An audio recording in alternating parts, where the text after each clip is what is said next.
A lot of Star Wars merchandise was things you could only find through mail-away deals or at fast food restaurants. They had them for kids' meals and things like that.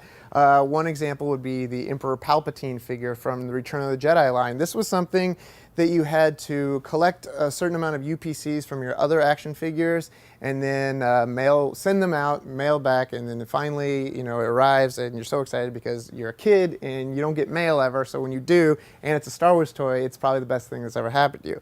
And this wasn't generally a way to make this figure more collectible. What it was is that back then, collectability wasn't really a thing. It was like, we want to sell more action figures. So if this kid is obsessed with getting an Emperor Palpatine action figure and makes his parents buy him 10 figures just to get this one, that means we sold 10 more figures than we probably would have. It was just a great deal for them to sell more toys, obviously. But again, since they were mail-aways and not every kid did it, it makes them slightly more collectible now. The biggest controversy with the old classic Kenner line was the Boba Fett action figure. With this one, there's a backpack with what appears to be a rocket that would shoot out of there. And they advertised that there was going to be a firing rocket pack Boba Fett.